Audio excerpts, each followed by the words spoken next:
My father drowned while crossing local river. Atiku.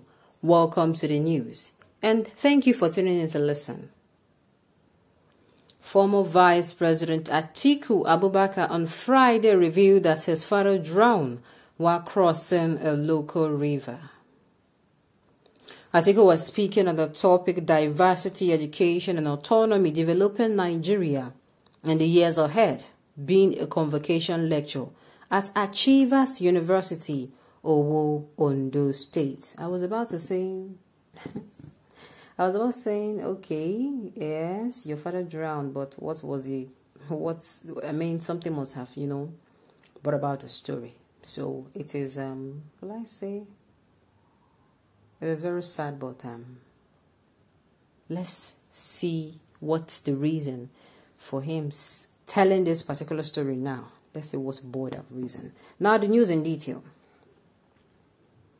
The former presidential candidate of the People's Democratic Party, PDP, in 2019 went down memory lane saying his father was poor and refused to send him to school. He said his father did not hate or dislike education of any type and that it was not about school fees as people were paid to go to school in those days.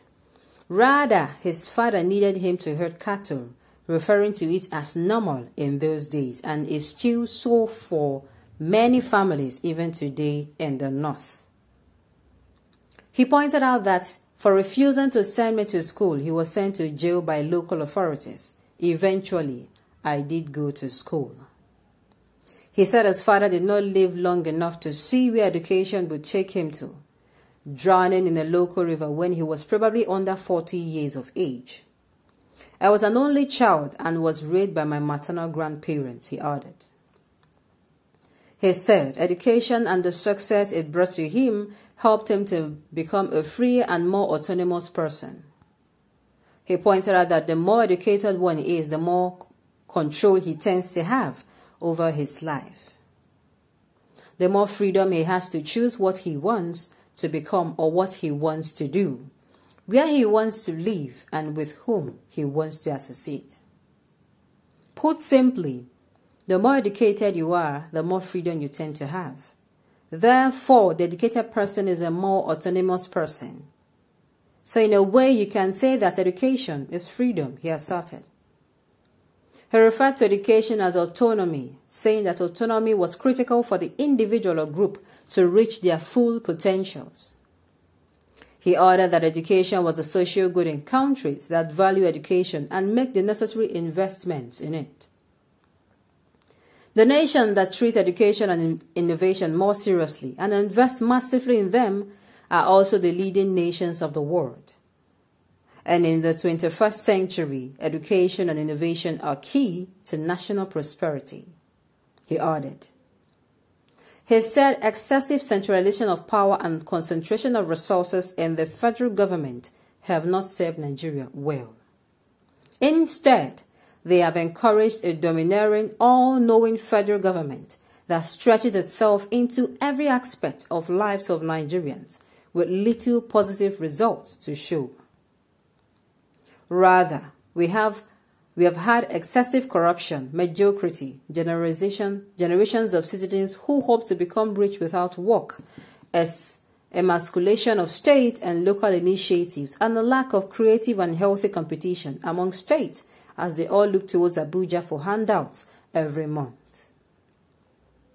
The development strategies that have produced 13 million out-of-school children, millions of unemployed or underemployed youth, including those with university degrees, and a level of insecurity that threatens to splinter the country into tiny bits controlled by armed warlords, are clearly the wrong ones.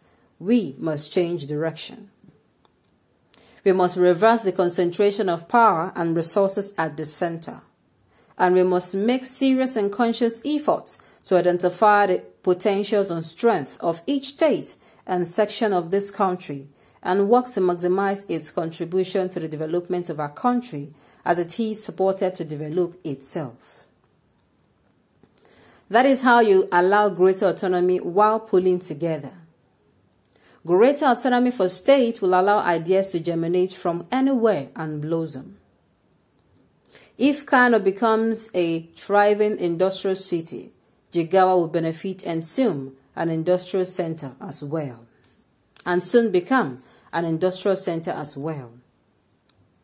If it supports the emerging automobile centers in Nnewi, Kaduna, Bauchi, and Lagos, the tanneries of Kano will be natural local suppliers of leather to that sector. If it reverses the ongoing industrialization and attracts tire manufacturing companies back to supply that sector, jobs will be created and the rubber plantations in Edo and surrounding states will benefit.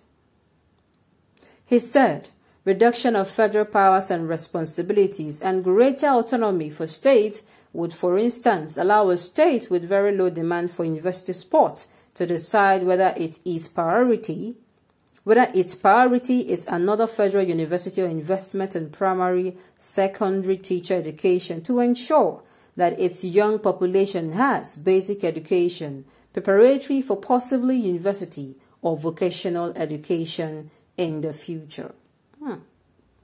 Actually, this is let me say this is a very wonderful written article. So be sincere, I have to say it's very enlightening, but my own is that all these things is all these things, why is it ringing in my head that it's because the election is fast coming that all this sweet grammar is coming out? You know, these people, they know how to, these politicians, don't you say they don't know what they're doing, no. Don't you say that. Anything he does now, look at even me.